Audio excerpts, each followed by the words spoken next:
So this is the Red Lightning Dragoon build I came up with centered around Vykes Dragonbolt blessing. You can skip ahead and just get right to the invasions if you don't want to watch the build breakdown, but I'm going to start with that. And yeah, check the timestamps if you just want to skip ahead. Hey everybody, a really awesome build I came up with, probably my favorite one so far to date, and it's kind of interesting in the sense that it is two builds in one. The build general idea was to justify using Vykes Dragonbolt. Not gonna lie, it's just because I wanted to have a build that looked really cool with the red lightning, but it was a little bit of a trick to try to justify it over just running Electrify Armament, but I did come up with a way to do it, and it is actually a really strong build as well. So let's get into it, and I'll kind of explain the general idea of the build, and we'll start with the stats, then we'll break down the equipment and the play style after that. So before I go into the build, I'll just summarize again how Vykes Dragonbolt works in case you don't know. It applies the same damage as Electrify Armament, but instead of just applying the weapon buff, it also applies a body buff that has a somewhat unique effect. It increases your equip load, similar to things like the Great Jar's Arsenal Talisman. What this means is you can use it to either use weapons that would make you overburdened otherwise, like or heavy rolling. But I think that the more wise way to use this build is to go from dropping your roll level down one level, and it's much better if you go from medium to light. And the reason that I think that's probably better is because if you're using the buff, especially in PvP situations, and it runs out in the middle of the fight, you really don't want to be stuck heavy rolling trying to get space to reapply the buff. If you get dropped onto medium roll, that's usually not a big deal. Like, you can still, for the most part, fight for space the same way you would if you were light rolling. Especially because we're going to be using Bloodhound Step anyways on this build as the primary Ash of War. But that's how Vykes Dragonbolt works. It applies a weapon buff and a body buff that increases your equip load. Now, it comes with some downsides, though. So it costs more FP than Electrify Armament, so that's one thing. It doesn't last as long, which is probably because FromSoft forgot to adjust the duration on this buff when they buffed all the other ones. So that, unfortunately, we're going to have to ameliorate later on when we get to the talismans. But the other big downside is the lightning resist penalty that you take on, similar to Dragonbolt Blessing, without coming with Dragonbolt Blessing's hardness bonus. So if you use this buff and the opponent switches to lightning, you'll want to change the body buff to something else in order to prevent yourself from getting one-shotted. However, because we're not using the buff to keep us from heavy rolling, not a huge trade-off. Sometimes we got to ditch the body portion buff of the portion of the body buff. But otherwise, it's a very powerful combination, and we're going to really lean into the fact that we can get into light rolling with this build in order to take advantage of a couple of other ways to enhance the capabilities. The build also has a secondary version using the Priestess heart here, so we can actually switch from a melee-centric, although still having access to the cult incantations. We can decide to lean heavily into casting and just go full lightning damage by using the Dragon Priestess heart to go into dragon form. We'll have to purge our armors first and update the talismans. There are some changes we make there, but yeah, if you are getting bored of the melee style, you can pivot into the Dragon Lightning version and play more of a long-range casting version and a more hit-and-run play style with the PvP side. Okay, so that is a general overview of the build. Let's take a look at the stats now. So you can see the build is a level 200, a little bit higher than I typically go in my builds. I like the 125, 150s, but the DLC definitely does give us a lot of situations where we might be a bit more stat hungry. You'll notice that we're going to be running the Godric's Great Rune. It's not active right now, but if you're playing PvE, then just know that that rune is probably the best one, just because there's so many stats that we need more stats for if we can get it, and so this one just is the best. It's better than taking just flat health or like health, FP, and stamina. But we're going to run 55 vigor. We're borrowing 5 points from this to put into our offensive stats, and the Godric's Great Rune when we're in PvE will also get us up to the 60 soft cap. PvP, we are quite evasive build style even when running the melee version, and so we can get away with running a little bit less vigor, also because even though we're light rolling, we do have a bit stronger of an armor set than we otherwise would. That being said, our Wondrous Physics Flask is going to lower our resist too if we activate it. So we do actually need that extra armor resist anyways. So it all sort of synergizes here to take advantage of the evasive style of the build style, and we can afford to get 5 points of our vigor moved elsewhere. Mine, we're going to need 19. This isn't like the essential number, but it is the most we could squeeze out into the build. Endurance at 41 is the exact amount of endurance you're going to need in order to use a 2-pound weapon plus 2 Gravelstone Seals and the Rakash's armor set while still being light rolling as long as you have the right talismans and Vykes active. Otherwise, you'll be medium rolling. So that number is quite tuned in. You can get rid of 1 seal and use the Beast Claws if you like. I felt like that was really fun sometimes in the night in order to have that more dragon-esque animalistic fight style. But the best weapon, I think, for sure is going to be the backhand blades.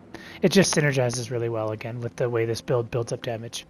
Strength at 15. Technically, we could have gotten away with 14, but I did like having the option of using the Dragon's Great Katana just for when I'm helping people with Bale. But you do want to aim for this just so that you can two-hand things like the Rabath's cannon and whatnot whenever you need to shoot AFK farmers and whatever from camping on ledges. Dexterity is our primary damage stat. We are going to be going with Keen Infusion.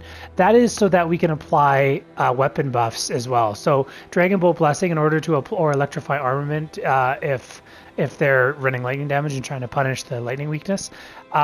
We do need to have like either a keen, quality, heavy, any of those infusions that allow us to put weapon buffs on. So we're going to go with Dex, which actually is an S scaling on the backhand blade, so all the better.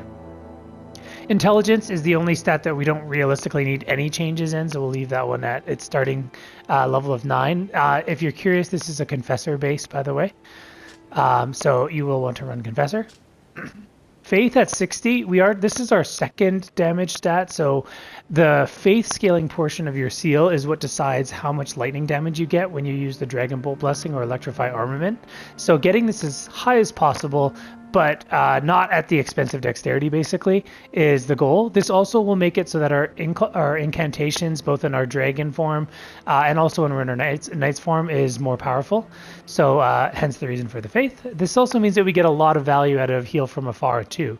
Again, a faith scaling spell. So we can get really large amounts of heal on our build without having to waste our red flasks. And then arcane at 10, that's purely so that we can run Blood Flame Blade as an alternate weapon buff if the opponent has picked some sort of defensive style that can counter our lightning. So if they're running like the fingerprint shield or just like stacking lightning resistance, we can switch up our weapon buff on the fly. To fire won't be quite as powerful in terms of outright damage, but the bleed is a really valuable offensive tool, and it also goes through rolling because it's the Blood Flame Blade. So that's the reason for that. And then again, if you'll notice, Godric's Rune will just help us out in every facet, basically. So Vigor gets a lift, we get a bit more mind. A bit more endurance means more stamina, which is always appreciated on twin weapons because they're quite hungry. Strength is less of a value, but it does open up some other weapons that we can use. I do have some options in my inventory for PvE. Dex, just pure damage. We're still underneath the soft cap of 80, so we're still squeezing out recognizable damage from that. Intelligence isn't going to help us out that much, but Faith and Arcane both will. The bleed buildup will be a little bit better when applicable, and then with Faith, just our incantations get stronger. Taking a look at the equipment here, and also with the Dragonbolt buff applied. So you'll notice that you get 211 bonus lightning damage from the incantation, which is a huge amount. Not quite 50%, but quite recognizably higher than when it's not active. This also gets a further buff from the Lightning Shrouded Crack tier. So primarily that's going to be for our incantations bonuses and allowing us to one-shot a lot more other players. But it does have a portion of its benefit. I think it works out to about 3.5% more to our AR. I don't know if that actually gets reflected. Oh, it does. Okay, so yeah, we get another basically 50 points of damage, so it's still respectable. We'll be running the Bloodhound Step. rather than things like Blink Bolt. You can swap that if you like, but I do really think this is better because it allows us to save one talisman slot by not needing the Shard of Alexander and leaning instead into the rolling attack of the backhand blades, which is quite powerful. It has enough poise break now as of the, I think it's second most recent patch, as there's one today. So you can even poise break like full goats, for example. So very strong and helps us out in the talisman front. We'll run 2 Gravelstone Seals. You can see that I'm still light loaded even with this whole setup. Rakasha's Helm, and or actually, sorry, all of Rakasha's set comes with an AR buff, which is really cool. So it's going to stack with both the keen scaling and just the damage of the backhand blade, plus it's going to bonus the lightning damage portion of Vykes Dragonbolt. So this armor set, in addition to being red and just happening to match the red lightning, also directly synergizes with the weapon buff. Resistance-wise, it's not the highest, but that is acceptable just because we're lucky to have any armor on whatsoever when we're light rolling. In order to get light rolling, though, with that Dragonbolt blessing, you are going to need to commit to using both of these talismans. If you're not going to use the body buff portion, though, let's say if they switch to lightning and you want to just change up your body buff, you can get rid of the Great Jar's Arsenal and swap this for any other talisman that you feel applicable. Incantation bonus is always good. Charge incantations. There's a million options here you can swap this one for, but just know that if you're not going to use the Dragonbolt body buff, then you can swap this out. Old Lord's Talisman is going to help us out with Vykes' shorter duration. So until they fix that in hopefully a future patch, we do really want to run this in order to make it so we don't need to recast the buff in fights very often. And then Stamina Regen just really helps us out with our massive commitment that we made in Endurance. So we needed to hit quite a lot of Endurance in order to get that light rolling, even still with all of these, with the 3 different sources of equip load that we took. So it takes too long to fill the bar up otherwise, so we got to run this, and we don't have room in our crystal tiers. So yeah, we'll have to commit to using the talisman in lieu. I'll go to the Wondrous Physic here. So I didn't mention yet the second tier, which is the Windy Crystal tier. So this increases your iframes at the expense of taking a little bit more damage, but very off meta option, but happens to work perfectly with this build because we're light rolling, adding even more iframes to it. And because we've already got a little bit of a bonus in resistances from the armor, we can afford to take on the extra 15% damage negation reduction that this tier comes with. So this is better than the talisman version, which adds double that. It adds 30% reduction to your negations. So yeah, we'll prefer to use the tier, obviously. This can allow you to roll out of a lot of things that otherwise true combo. It can really throw off some of the higher level players as well that are like really dialed in with their roll punishes on you and whatnot. And it also just synergizes really well with Bloodhound Step. Just having that so many more iframes in different ways than is typical, it makes it a really tricky build and can even fool some more skillful players. Okay, so that's the loadout for the Knight version. Let me just show you what happens when you want to go into the Priestess version. So clear the armor, and then you're going to swap up your talismans just to lean heavily into incantations and the Shard of Alexander, as well as swapping for the Beast Claw. The Beast Claw is an interesting choice here, but it's a nice weapon type for casters when they manage to close the gap and you're almost like they're too close to you. You can't really use a lot of your spells. So I prefer to use that. I swap my talismans as such. Shard of Alexander. And the fourth slot, this is an interesting choice, but I really recommend it for PvP, which is the Concealing Veil. So this is going to stack with our Darkness incantation. So one thing you can do when you're engaging people, and I'll show this in the clips as well that are going to be in the invasions up ahead, but if you cast Darkness and then just back up and crouch, you'll be invisible when the cloud clears, and just don't get too close. And then you can reposition and take pot shots with like Lightning Spear or Knight's Lightning Spear if you get behind them even, and like outright delete a bunch of players. It's a really fun and evasive talisman. If they're just too pressuring, then you can definitely swap this out for something else, like more incantation damage. You can run Old Lords again if you want, because you are still going to be using Electrify Armament. There's no point in using Vykes in this version, but you do still use Electrify Armament in order to boost the Beast Claws quite dramatically in terms of damage. And then the Ash of War Raging Beast, not only does it have an iframe dodge at the beginning, so similar to Bloodhound's Step with a follow-up attack, but it also has the option to press R2 to continue the attack, a double slash, and this Ash of War also is really good for chasing down that last bit of health when your spells almost finish people off. So let's say you hit them with a nice lightning spear. You can oftentimes either run at them and do like a double claw swipe, and then as they get a bit of distance, you can finish them off with the R2, the L2 R2 combo with the Beast Claws Raging Beast. Savage Claws doesn't really true combo, and I do find like it leaves too much space, and then they can get a free flask off because you have too long of a recovery.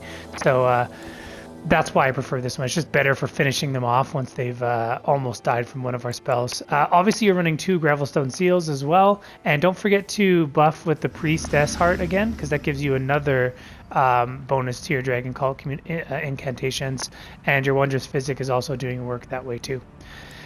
So we'll talk about all the different incantations now. So Lightning Spear is your quick access like flask punish. So if you hit them, they're a little bit out of range, you're not going to be able to hit them before they get the flask with your melee weapon. Then you just throw a quick Lightning Spear out. It does a respectable amount of damage. Vykes Dragonbolt Blessing, obviously, it's pretty obvious why we have that one. It's for when we're in our night version. Fortisak's Lightning Spear is basically your AoE spell for when you're getting swarmed. That it also has hyper armor, so you don't get knocked out of this spell as easily. That's really valuable because a lot of the high damaging incantations don't have that. Knight's Lightning Spear, this is for when they don't notice you, or if you can somehow cover yourself or obscure their vision, either through using darkness first and then shooting it from behind the cloud, or if you have mobs helping you, you can shoot through them like giants. I do this in one of the invasion clips up ahead. If you're on the other side of the giant, you can use the leg to sort of obscure the Knight Lightning Spear charging up and then hit them through the mob. Heal from afar, that's a burst heal. It really allows us to save a lot because we're running 8-6 on our flasks, and that works out to 4-3, so having the option to heal without wasting our red flasks in invasions is always a wise idea. Death Lightning, when you first load in, this spell is doubly advantageous to Vykes. A, it does more damage, but B, if you fully charge it and get the spell off, the obscuring Deathblight clouds will also give you a bit of breathing room a lot of times to get your Vykes Dragonbolt Blessing off, presuming you're in your night version.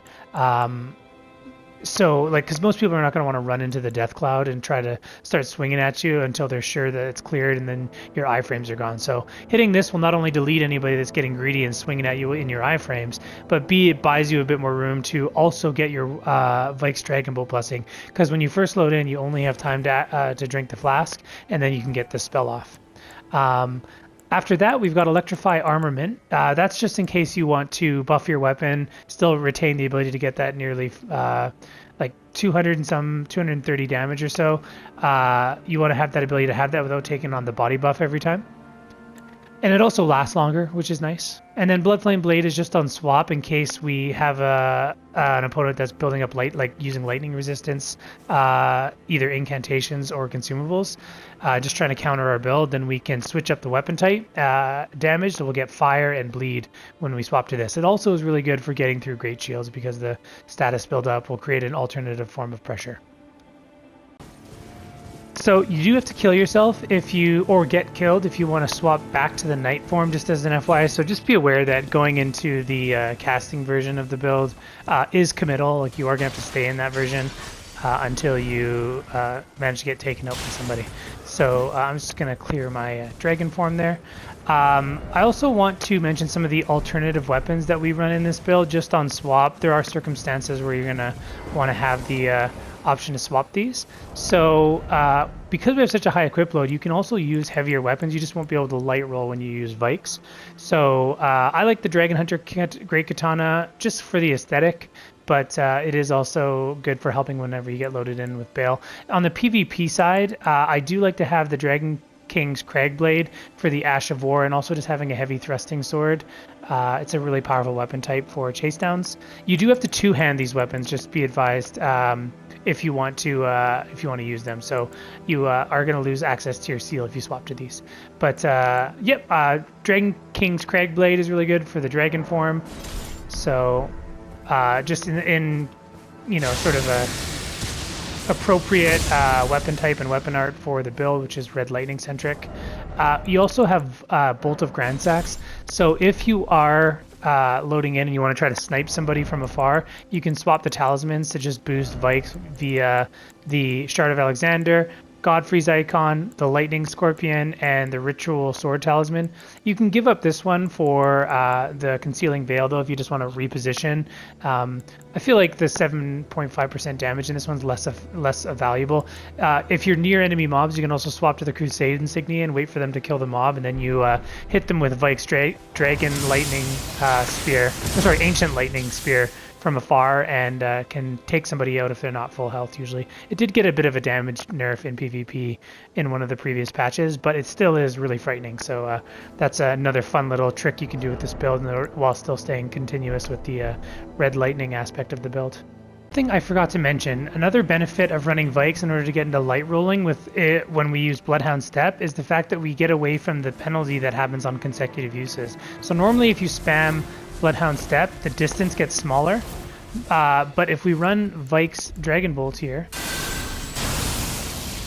you'll notice that we get the full distance every time. So you get to take advantage of old school Bloodhound Step basically. One other thing too I didn't mention, which is that if you just aren't very comfortable with the Windy Crystal Tier's decreased resistances, you can swap it for the Opaline Hard tier for just more resistances in general, like damage negation, or like the Crimson Bubble tier so that you have like a burst heal if you get below 30%. I feel like the build's fragile anyways, and you've got so many evasive tools that I felt like just taking the extra iframes in order to dodge like what would otherwise be true combos is pretty tricky and works really well with all the other evasiveness we have between light rolling and Bloodhound stepping. But definitely feel free to change that tier up if you're just not comfortable and you feel like you're going to make a few mistakes and get hit a lot. But I would encourage you to just lean into the light roll and expanding its capabilities in light rolling with those extra iframes as a way to stay more consistent with the build and sort of like its unique traits and unique play styles. You'll also, maybe one other thing I'll mention is that by hitting a dexterity of 70, we actually hit the max casting speed bonus. So this build doesn't need to worry about any talismans when you're running the casting version, like Radagon's Icon or anything like that. You're already at max casting speed, so super helpful and just an added bonus of running a Dex Faith build. Okay, so we'll start with the Knight version's invasions. You'll see how much damage this build does. So when you have that huge lightning buff on top of an already S scaling weapon that's twinned, you just can utterly delete players. Another really nice thing about it being a twinned weapon is that when you swap on your left side to using the seal, when you're in your Knight version, as long as you don't swap the right side, when you come back to it, you still have the lightning buff on both weapons. So it's really nice to be able to swap to your incantations and then not sacrifice any damage when you do so, given that it's a twinned weapon. And also keep an eye out just for how often the extra iframes allow me to slip attacks that otherwise would have caught me. It sounds like a scary risk, but it really does pay off a lot of the time in this build, and I really do like that windy tier on this build. Accidentally blendered the other invader there, but I think he underestimated how much damage this build does and just accidentally killed him in one little double slash. You can catch the dragon form invasions at the end here of all of these invasions, so if you want to skip to that, you can do so as well.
you can really see the power of the Bloodhound step into rolling attack after a running attack follow-up or whiff. Because of the recovery animations that are on that running attack, it allows you to close the gap equivalent to 1.5 light rolls, which is a lot more than people expect. So I use that to finish off people a lot of the time.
All right, jumping into the Dragon Priestess and Lightning Incantation focus of the build. So I'm using the Darkness here and the Concealing Veil to reposition because they know I spawned right in front of them. So you can do this in the middle of the fights a lot as well, as long as they give you enough space to do it. You don't need to do the Charged Darkness for that. Just pop it quickly and then back up and crouch. And use the opportunity to try to circle around them. A lot of times they won't know what's going on.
Kind of whiff there. I forgot to switch back to my claw, so I had to punch him with a zeal. That's a shame.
Alright, this is it for the invasion, so I hope you guys enjoyed the build video. Leave me a like and a comment, maybe even subscribe if you like this build. Check out some of my other interesting off-meta builds.